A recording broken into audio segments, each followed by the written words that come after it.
Hey everybody, my name is Jimmy Davis. I'm with Cedar Woodworks. I'm going to show you how I just built this raised garden bed for less than $100 and in only one day. Stick around and I'll show you how.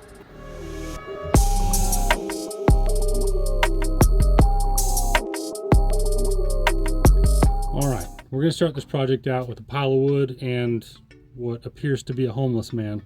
God, I need a haircut and a shave. I feel like I'm turning into Sasquatch. Anyways, we're going to start this project out with some raw materials. For this, we're going to be using cedar. And cedar can be kind of expensive, so in order to keep us under that $100 price point that we want to be at, I went to Lowe's and I purchased these 1x6 cedar fence pickets. Each of these are less than $4 a piece, but they do come with staples.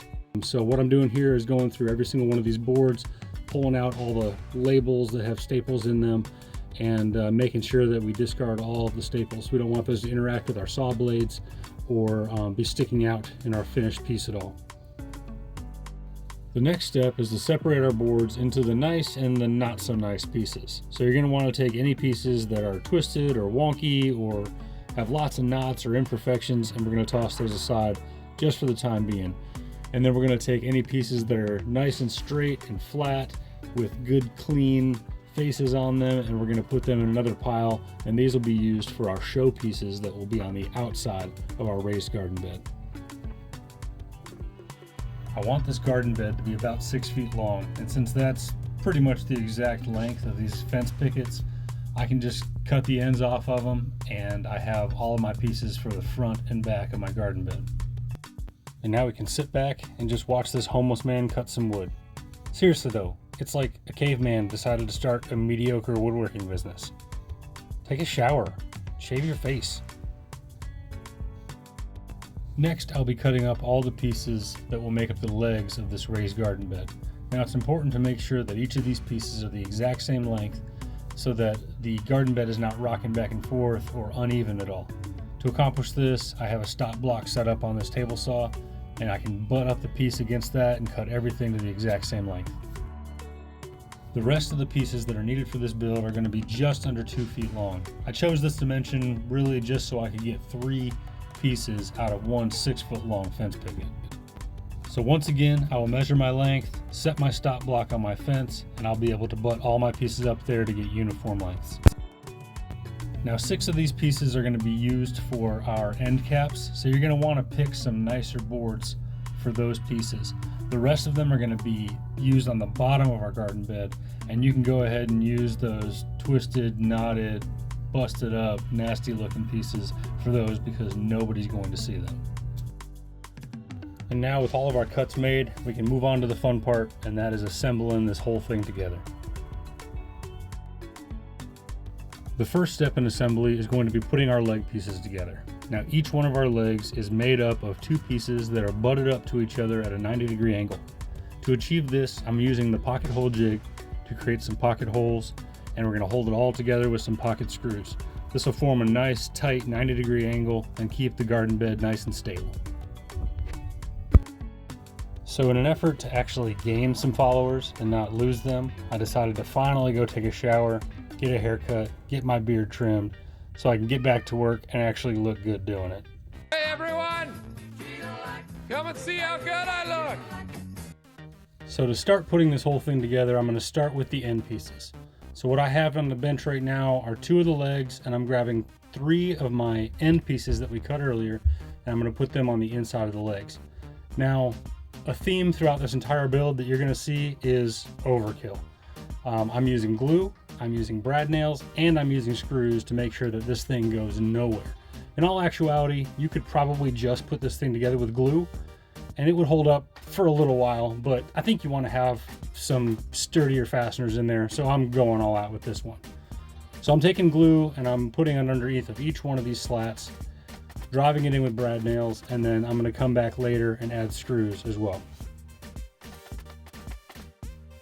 At this point in filming, my camera just decided that it was a good time to shut off, and it didn't actually film me putting the screws in here, but I promise you I put screws in. And to show that to you, I'll flip it around right now, and as you can see, I got 4 screws on the end of each one of these slats. So yeah, like I said before, it's overkill, but these guys are going absolutely nowhere. Now you can repeat that process one more time and you can have both of your end pieces finished, and then it's time to move on to your front and back. The front and back pieces of this garden bed are going to be put together in the same way that we put our end pieces together. Here you see me putting one end piece on one bench and one end piece on another bench, and that's just so that I can span the distance needed for these 6-foot fence pickets. I'm going to put this together in the same way that we did our end pieces. I'm going to add glue, I'm going to add brad nails, and then secure the whole thing together with some screws in the end. Like I said, overkill, but it won't go anywhere. And here's our shop dog, Connie, condescendingly pointing out my mistakes. You think you're better than me? Now, once everything is thoroughly glued, nailed, and screwed down, all we have to do is flip this thing all the way over, and we can do the exact same thing on the other side. Once our slats are lined up, we can apply some glue, secure it with some brad nails, and drive home some screws to hold everything together. This is really getting repetitive, isn't it? I promise it's almost over.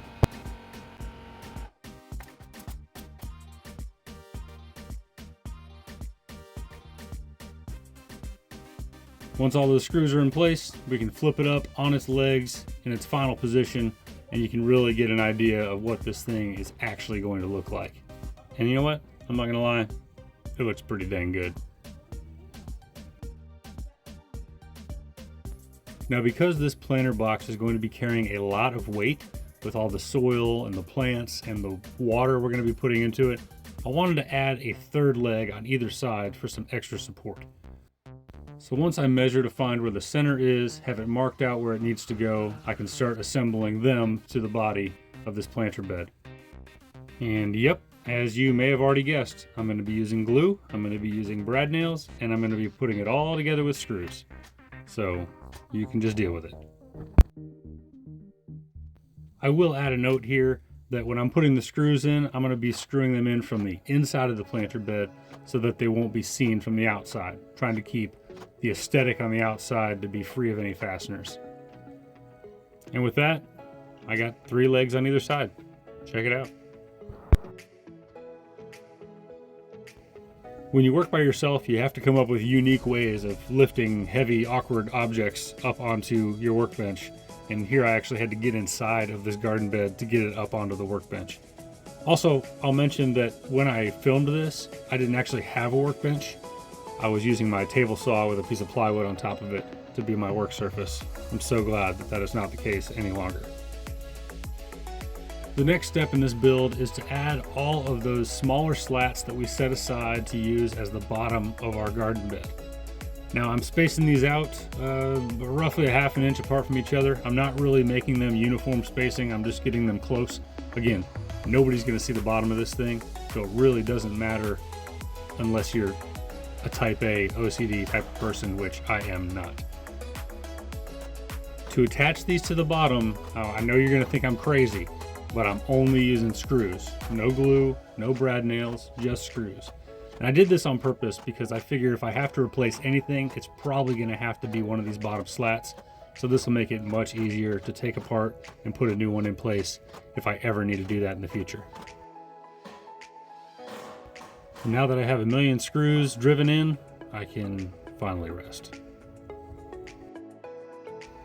After a quick nap, it's time to move on to the final step of this build, and that is to add a fabric liner to the bottom and along the inside walls of this garden bed.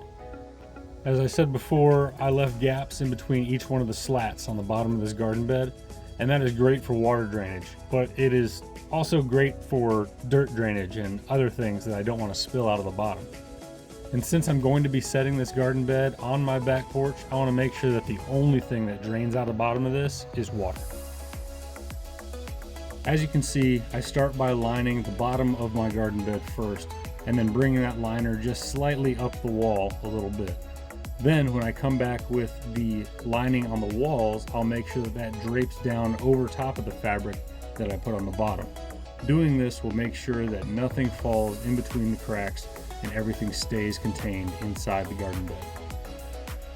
And with that, our raised garden bed is complete. Now it's time to fill it with dirt, fill it with plants, and set it out on the back porch.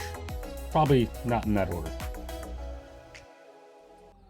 there you have it, a raised garden bed for less than $100 using only cedar fence pickets, and we built it in one day.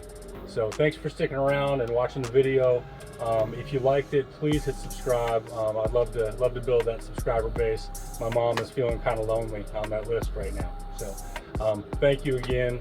Until next time, I'm Jimmy with Cedar Cross Woodworks.